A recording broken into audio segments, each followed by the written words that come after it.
ವೀಕ್ಷಕರೇ ನಮಸ್ಕಾರ. ನಮ್ಮ ಹಳ್ಳಿ ಸುದ್ದಿ ಯೂಟ್ಯೂಬ್ ಚಾನಲ್ಗೆ ಸ್ವಾಗತ. ನಿಮ್ಮ ಖಾತೆಗೆ ಬೆಳೆ ಹಾನಿ ಹಾಗೂ ಬೆಳೆ ವಿಮೆ ಪರಿಹಾರ ಜಮಾ ಆಗಿಲ್ವಾ? ಹಾಗಾದ್ರೆ ಈ 3 ಕಾರಣಗಳಿಂದ ನಿಮ್ಮ ಬೆಳೆ ಹಾನಿ ಹಾಗೂ ಬೆಳೆ ವಿಮೆ ಪರಿಹಾರ ಜಮಾ ಆಗಿರುವುದಿಲ್ಲ. ದಯವಿಟ್ಟು ಬೇಗನೆ ಈ 3 ಕೆಲಸವನ್ನು ಮಾಡಿದರೆ ನಿಮಗೆ ಪ್ರತಿ ಎಕರೆಗೆ 25,000 ರೂಪಾಯಿ ಬೆಳೆ ಹಾನಿಯನ್ನ ಪಡೆಯಬಹುದು. ಇದರ ಬಗ್ಗೆ ಸಂಪೂರ್ಣವಾದ ಮಾಹಿತಿಯನ್ನ ಈ ವಿಡಿಯೋದಲ್ಲಿ ತಿಳಿಸಿಕೊಡ್ತಾ ಹೋಗ್ತೇವೆ. ದಯವಿಟ್ಟು ಸ್ಕಿಪ್ ಮಾಡದೆ ನಮ್ಮ ವಿಡಿಯೋನ ಸಂಪೂರ್ಣವಾಗಿ ನೋಡಿ. ಹಾಗೆ ನೀವು ನಮ್ಮ ಚಾನಲ್ ಅನ್ನ ಸಬ್ಸ್ಕ್ರೈಬ್ ಆಗಿಲ್ಲ ಅಂತಂದ್ರೆ ಈ ಕೂಡಲೇ ಸಬ್ಸ್ಕ್ರೈಬ್ ಆಗಿ ಹಾಗೆ ಬೆಲ್ ಐಕಾನ್ ಕ್ಲಿಕ್ ಮಾಡಿ ಆಲ್ ಅಂತ ಸೆಲೆಕ್ಟ್ ಮಾಡಿ. ಈ 3 ಅನರ್ಹ ಕಾರಣಗಳಿಂದ ನಿಮಗೆ ಬೆಳೆ ಹಾನಿ ಪರಿಹಾರ ಜಮಾ ಆಗಿರುವುದಿಲ್ಲ. ಹೌದು, ಬೆಳೆ ಹಾನಿ ಪರಿಹಾರದ ಅನರ್ಹ ರೈತರ ಪಟ್ಟಿ ಕೂಡ ಬಿಡುಗಡೆ ಆಗಿದೆ. ಈ ಪಟ್ಟಿಯಲ್ಲಿ ನಿಮ್ಮ ಹೆಸರು ಇದೆಯಾ ಇಲ್ವಾ ಒಂದ್ಸಾರಿ ಚೆಕ್ ಮಾಡಿಕೊಳ್ಳಿ. ಜಾಸ್ತಿ ಮಳೆ ಆಗಿದ್ದರಿಂದ ಬೆಳೆ ಹಾನಿಯಾಗಿದೆ. ಹೌದು, 8 ಲಕ್ಷ ರೈತರಿಗೆ ಆಘಾತ ಎದುರಾಗಿದೆ. ಫ್ರೂಟ್ ಐಡಿ ಆಸ್ತಿ ಹಕ್ಕಿನ ತಾಂತ್ರಿಕ ಸಮಸ್ಯೆ ಪರಿಹಾರ ವಿತರಣೆಗೆ ತೊಡಕಾಗಿ ಪರಿಣಮಿಸಿದೆ. ನೋಂದಣಿ ಮತ್ತು ಏಕೀಕೃತ ಫಲಾನುಭವಿ ಮಾಹಿತಿ ವ್ಯವಸ್ಥೆ ಮಾಡಿಕೊಳ್ಳಲು ಹಿನ್ನೆಲೆಯಲ್ಲಿ ಲಕ್ಷಾಂತರ ರೈತರು ಪರಿಹಾರದಿಂದ ವಂಚಿತರಾಗಿದ್ದಾರೆ. ಹೌದು, ಮೊದಲನೇದಾಗಿ ಆಸ್ತಿ ದಾಖಲೆ ಸಮಸ್ಯೆ. ಹೌದು, ಮಳೆ ಕೊರತೆ ತೀವ್ರ ಬರದಿಂದಾಗಿ ರೈತರು ಮಧ್ಯಂತರ ಪರಿಹಾರಕ್ಕಾಗಿ ಜಾತಕ ಪಕ್ಷಿಯಂತೆ ಕಾಯುತ್ತಿದ್ದರು. ಆದ್ರೀಗ ಕೆಲ ಕಾನೂನು ತೊಡಕು, ಕೃಷಿ ಭೂಮಿ ವಾಣಿಜ್ಯ ಉದ್ದೇಶಕ್ಕೆ ಪರಿವರ್ತನೆ ಆಗಿರುವುದು, ಸರ್ಕಾರ ಭೂಮಿ ಸ್ವಾಧೀನಪಡಿಸಿಕೊಂಡಿರುವುದು, ಆಸ್ತಿ ದಾಖಲೆ ಸಮಸ್ಯೆಯಿಂದ ಯಾರಿಗೆ ಪರಿಹಾರ ವಿತರಿಸಬೇಕು ಎಂಬ ಗೊಂದಲ ಸೃಷ್ಟಿಯಾಗಿದೆ. ಬಹುತೇಕ ಕುಟುಂಬಗಳ ಆಸ್ತಿ ಮಾಲೀಕರು ಎಂದೋ ಮೃತರಾಗಿದ್ದಾರೆ. ಮುಂದಿನ ವಾರಸುದಾರರಿಗೆ ಆಸ್ತಿ ಹಂಚಿಕೆಯೂ ಆಗಿಲ್ಲ. ಮಧ್ಯಂತರವಾಗಿ ರಾಜ್ಯ ಸರ್ಕಾರ 34 ಲಕ್ಷ ರೈತರಿಗೆ ಮೊದಲ ಕಂತಿನಲ್ಲಿ ತಲಾ 2,000 ರೂಪಾಯಿ ನೀಡಿರುವ ರೈತರಿಗೆ ಮತ್ತೆ 2ನೇ ಕಂತಿನ ಬಿಡುಗಡೆ ಮಾಡಲಾಗುತ್ತಿದೆ. ಆದರೆ ದಾಖಲೆಗಳ ಸಮಸ್ಯೆ, ಫ್ರೂಟ್ ಐಡಿ ಕಗ್ಗಂಟು ಫಲಾನುಭವಿಗಳಿಗೆ ತೊಡಕಾಗಿದೆ. ಇದಕ್ಕೆ ಸಮಸ್ಯೆಗೆ ಕಾರಣ ಏನು? ಹೌದು, ಸಾವಿರಾರು ರೈತ ಕುಟುಂಬದಲ್ಲಿ ಪೂರ್ವಜನರ ಹೆಸರಲ್ಲಿ ಆಸ್ತಿ ಉಳಿದಿದೆ. ಹಕ್ಕುದಾರಿಯಷ್ಟೇ ಪರಿಹಾರ ನೀಡಿದೆ. ಕುಟುಂಬದಲ್ಲಿ ಗಲಾಟೆಗಾಗಿ ಹಲವಾರು ಫ್ರೂಟ್ ಐಡಿ ಮಾಡಿಲ್ಲ.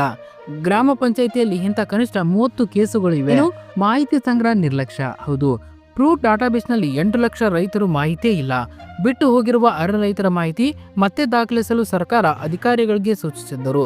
ಅಧಿಕಾರಿಗಳು ತಲೆ ಕೆಡಿಸಿಕೊಂಡಿಲ್ಲ ಎಂಬುದು ರೈತರ ಆಕ್ರೋಶ. ಬೆಳೆ ಹಾನಿ ಅನರ್ಹ ರೈತರ ಪಟ್ಟಿಯನ್ನು ಬಿಡುಗಡೆ ಮಾಡಲಾಗಿದೆ. ಈ ಪಟ್ಟಿಯಲ್ಲಿ ನಿಮ್ಮ ಹೆಸರನ್ನು ಚೆಕ್ ಮಾಡಿಕೊಳ್ಳುವುದು ಹೇಗೆ? ಇಲ್ಲಿ ತಿಳಿದುಕೊಳ್ಳಿ. ಮೊದಲನೇದಾಗಿ ನಮ್ಮ ಡಿಸ್ಕ್ರಿಪ್ಷನ್ ಬಾಕ್ಸ್ ಅಲ್ಲಿ ಲಿಂಕ್ ಅನ್ನ ಕೊಟ್ಟಿರ್ತೇವೆ. ಆ ಲಿಂಕ್ ಮೇಲೆ ಕ್ಲಿಕ್ ಮಾಡಬೇಕು. ನಂತರ ಈ ರೀತಿ ಪೇಜ್ ಓಪನ್ ಆಗುತ್ತದೆ. ಅಲ್ಲಿ ನಿಮ್ಮ ಜಿಲ್ಲೆ, ತಾಲೂಕು, ಹೋಬಳಿ, ಗ್ರಾಮವನ್ನು ಆಯ್ಕೆ ಮಾಡಿಕೊಂಡು ನಂತರ ಅಲ್ಲಿ ಕೆಳಗಡೆ ಪೇಮೆಂಟ್ ಪೇಯ್ಡ್ ಕೇಸ್ ಮೇಲೆ ಸೆಲೆಕ್ಟ್ ಮಾಡಿ ಗೆಟ್ ರಿಪೋರ್ಟ್ ಮೇಲೆ ಕ್ಲಿಕ್ ಮಾಡಿದರೆ ನಿಮಗೆ ಈ ಕೆಳಗಿನಂತೆ ಪರಿಹಾರ ವಿಫಲಗಳ ಪಟ್ಟಿ ದೊರೆಯುತ್ತದೆ. ಅದೇ ರೀತಿ ಪೇಮೆಂಟ್ ಸಕ್ಸಸ್ ಕೇಸ್ ಸೆಲೆಕ್ಟ್ ಮಾಡಿ ನಂತರ ಗೆಟ್ ರಿಪೋರ್ಟ್ ಮೇಲೆ ಕ್ಲಿಕ್ ಮಾಡಿದರೆ ನಿಮಗೆ ಈ ಕೆಳಗಿನಂತೆ ಪರಿಹಾರ ಯಶಸ್ಸಿನ ಪ್ರಕರಣ ಪಟ್ಟಿ ದೊರೆಯಲಿದೆ. ಈ ಪಟ್ಟಿಯಲ್ಲಿ ಹೆಸರು ಇದ್ದರೆ ನಿಮಗೆ ಪರಿಹಾರದ ಹಣ ಜಮಾ ಆಗಿರುತ್ತದೆ. ಇನ್ನು ಧಾರವಾಡದಲ್ಲಿ 1 ಲಕ್ಷ ಹೆಕ್ಟೇರ್ ಬೆಳೆ ಹಾನಿ, ಸರ್ಕಾರ ಜವಾಬ್ದಾರಿ ಆಗಿರಲಿ ಎಂದು ಹೇಳಲಾಗಿದೆ. ಧಾರವಾಡ ಜಿಲ್ಲೆಯಲ್ಲಿ 1 ಲಕ್ಷ ಹೆಕ್ಟೇರ್ ಬೆಳೆ ಹಾನಿಯಾಗಿದೆ.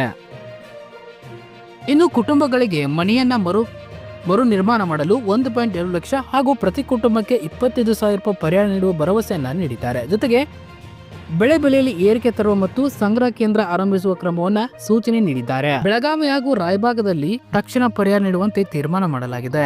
ರಾಜ್ಯಸಭಾ ಸದಸ್ಯ ಈರಣ್ಣ ಕಡಾಡಿ ಬೆಳಗಾವಿ ಜಿಲ್ಲೆಯ ರೈತರ ಆರ್ಥಿಕ ಸಂಕಷ್ಟದ ಕುರಿತು ರಾಜಕಾರಣದಲ್ಲಿ ಗಮನ ಸೆಳೆದಿದ್ದಾರೆ. 45,765 ಹೆಕ್ಟೇರ್ ಕೃಷಿ ಜಮೀನು ಮತ್ತು 1,501 ಹೆಕ್ಟೇರ್ ಹಾನಿಗೊಳಗಾಗಿದೆ. 43 ಸೇತುವೆಗಳು ನೀರು ತುಂಬಿ ವಾಹನ ಸಂಚಾರ ಅಸ್ತವ್ಯಸ್ತವಾಗಿದೆ. ಪ್ರಸ್ತುತ ಮುಂಗಾರು ಹಂಗಾಮಿನಲ್ಲಿ ಅತಿಯಾದ ಮಳೆಯಿಂದ ರಾಜ್ಯಾದ್ಯಂತ ಒಟ್ಟು 80,000 ಹೆಕ್ಟೇರ್ ಬೆಳೆ ನಾಶವಾಗಿದ್ದು 1 ವಾರದೊಳಗಾಗಿ ರೈತರ ಖಾತೆಗೆ ಬೆಳೆ ಪರಿಹಾರವನ್ನು ವರ್ಗಾವಣೆ ಮಾಡಲಾಗುವುದೆಂದು ಕಂದಾಯ ಸಚಿವ ಕೃಷ್ಣ ಬೈರೇಗೌಡ ಅವರು ತಿಳಿಸಿದ್ದಾರೆ.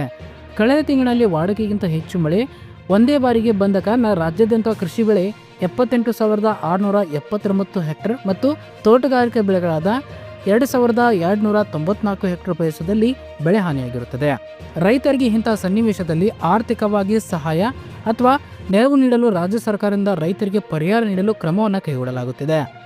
ಬೆಳೆ ನಾಶ ಹಾಗೂ ಬೆಳೆ ಹಾನಿಯಾಗಿರುವ ರೈತರು ಎಲ್ಲಿ ಅರ್ಜಿ ಸಲ್ಲಿಸಬೇಕು, ಅರ್ಜಿ ಸಲ್ಲಿಸಲು ಬೇಕಾಗುವ ಅಗತ್ಯ ದಾಖಲಾತಿಗಳು ಏನು, ಅರ್ಜಿ ವಿಲೇವಾರಿ ಪ್ರಕ್ರಿಯೆ ಹೇಗಿರುತ್ತದೆ, ಯಾರಿಗೆಲ್ಲ ಬೆಳೆ ಹಾನಿ ಪರಿಹಾರ ದೊರೆಯಲಿದೆ ಎನ್ನುವ ಸಂಪೂರ್ಣವಾದ ಮಾಹಿತಿಯನ್ನು ಇಲ್ಲಿ ತಿಳಿಸಲಾಗಿದೆ. ಒಟ್ಟು 80,000 ಹೆಕ್ಟೇರ್ ಬೆಳೆ ನಾಶಕ್ಕೆ 1 ವಾರದೊಳಗಾಗಿ ರೈತರ ಖಾತೆಗೆ ಬೆಳೆ ಹಾನಿ ಪರಿಹಾರ ಜಮಾ ಆಗಲಿದೆ ಎಂದು ಕೃಷ್ಣ ಬೈರೇಗೌಡ ಅವರು ತಿಳಿಸಿದ್ದಾರೆ.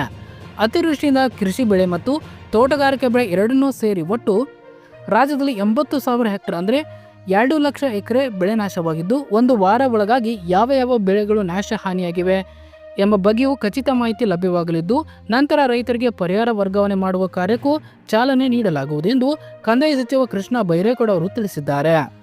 ಸದ್ಯ ರಾಜ್ಯ ಸರ್ಕಾರ ಬಳಿ ಲಭ್ಯವಿರುವ ಸಂಪನ್ಮೂಲಗಳಲ್ಲೇ ಅನುದಾನದಲ್ಲೇ ಅರ್ಹ ರೈತರಿಗೆ SDRF ಮಾರ್ಗಸೂಚಿ ಪ್ರಕಾರ ಬೆಳೆ ಪರಿಹಾರ ನೀಡಲಾಗುತ್ತದೆ ಎಂದು ತಿಳಿಸಿದ್ದಾರೆ. ರಾಜ್ಯದಲ್ಲಿ ಇನ್ನೂ 1.5 ತಿಂಗಳು ಉತ್ತಮ ಮುಂಗಾರು ಮಳೆಯಾಗುವ ಸಾಧ್ಯತೆ ಇರುವುದರಿಂದ ಮುಂದಿನ ದಿನಗಳಲ್ಲಿ ಮತ್ತಷ್ಟು ಬೆಳೆ ಹಾನಿಯಾಗುವ ಸಾಧ್ಯತೆ ಇದೆ. ಹೀಗಾಗಿ ಮುಂಗಾರಿನ ಸಂಪೂರ್ಣ ಅವಧಿ ಮುಗಿಯುವವರೆಗೂ ಕಾದು ನಂತರ ಪರ್ಯಾಯಕ್ಕಾಗಿ ಕೇಂದ್ರ ಸರ್ಕಾರಕ್ಕೆ ಮನವಿ ಸಲ್ಲಿಸಲಾಗುವುದು ಎಂದು ಸಚಿವರು ತಿಳಿಸಿದ್ದಾರೆ.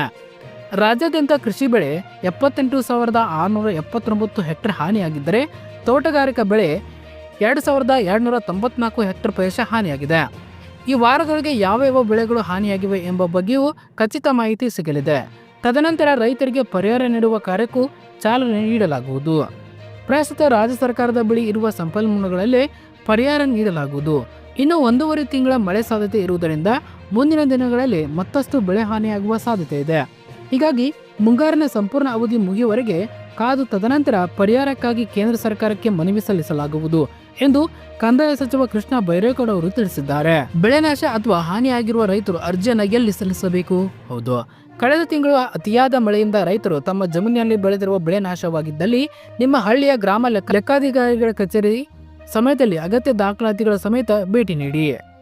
ಅರ್ಜಿ ಸಲ್ಲಿಸಲು ಬೇಕಾಗುವ ಅಗತ್ಯ ದಾಖಲಾತಿಗಳು: ಅರ್ಜಿದಾರರ ಆಧಾರ್ ಕಾರ್ಡ್, ಅರ್ಜಿದಾರರ ಬ್ಯಾಂಕ್ ಪಾಸ್ಬುಕ್, ಬೆಳೆ ಹಾನಿಗೆ ಒಳಗಾಗಿರುವ ಜಮೀನಿನ ಪಹಣಿ, ಮೊಬೈಲ್ ಸಂಖ್ಯೆ ಬೇಕಾಗುತ್ತವೆ.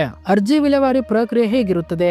ಹೌದು, ಒಮ್ಮೆ ರೈತರು ಬೆಳೆ ಹಾನಿ ಅರ್ಜಿಯನ್ನ ಗ್ರಾಮ ಲೆಕ್ಕಾಧಿಕಾರಿಗಳ ಹೋಬಳಿ ಕೃಷಿ ಅಧಿಕಾರಿ ಕಚೇರಿಗೆ ಸಲ್ಲಿಸಿದ ನಂತರ ಅಧಿಕಾರಿಗಳ ಅರ್ಜಿ ಪರಿಶೀಲನೆ ಮಾಡಿ ಹಾನಿಯಾಗಿರುವ ಜಮೀನಿನ ಹಾನಿಯನ್ನು ಖಚಿತಪಡಿಸಿಕೊಳ್ಳಲು ಕ್ಷೇತ್ರ ಭೇಟಿ ಮಾಡಿ ಸ್ಥಳ ಪರಿಶೀಲನೆ ಮಾಡಿ ಪರಿಹಾರ ತಂತ್ರಾಂಶದಲ್ಲಿ ರೈತರ ವೈಯಕ್ತಿಕ ವಿವರ ಹಾಗೂ ಬ್ಯಾಂಕ್ ಅಕೌಂಟ್ಗೆ ಹಾಗೂ ಜಮೀನಿನ ಮಾಹಿತಿಯನ್ನು ಆನ್ಲೈನ್ನಲ್ಲಿ ಭರ್ತಿ ಮಾಡಲಾಗುತ್ತದೆ. ತದನಂತರ ನೇರ ನಗದು ವರ್ಗಾವಣೆ ಮೂಲಕ ಏಕಕಾಲಕ್ಕೆ ಎಲ್ಲ ಅರ್ಹ ರೈತರ ಖಾತೆಗೆ ಹಣ ವರ್ಗಾವಣೆ ಮಾಡಲಾಗುತ್ತದೆ. ಯಾರಿಗೆಲ್ಲ ಬೆಳೆ ಹಾನಿ ಪರಿಹಾರ ದೊರೆಯಲಿದೆ? ಹೌದು, ಬೆಳೆ ಹಾನಿ ಪರಿಹಾರವನ್ನು ಪಡೆಯಲು ಮುಖ್ಯವಾಗಿ ಜಮೀನಿನ ದಾಖಲೆಗಳು ಸರಿಯಾಗಿರಬೇಕಾಗುತ್ತದೆ. ಅಂದರೆ ಅರಣ್ಯ ಖಾತೆ ಒತ್ತುವರಿ ಜಮೀನಿನ ಪಹಣಿಗೆ ಪರಿಹಾರ ಪಡೆಯಲು ಬರುವುದಿಲ್ಲ. FIDಯಲ್ಲಿ ಜಮೀನಿನ ಎಲ್ಲ ಸಾಲು ನಂಬರ್ಗಳು ಸೇರ್ಪಡೆ ಆಗಿರಬೇಕು. ಹೌದು. ಧನ್ಯವಾದಗಳು. ಇದೇ ರೀತಿ ಹೆಚ್ಚಿನ ಮಾಹಿತಿಗಾಗಿ ನಮ್ಮ ಹಳ್ಳಿ ಸುದ್ದಿ ಯೂಟ್ಯೂಬ್ ಚಾನಲನ್ನು ಸಬ್ಸ್ಕ್ರೈಬ್ ಆಗಿ. ಧನ್ಯವಾದಗಳು.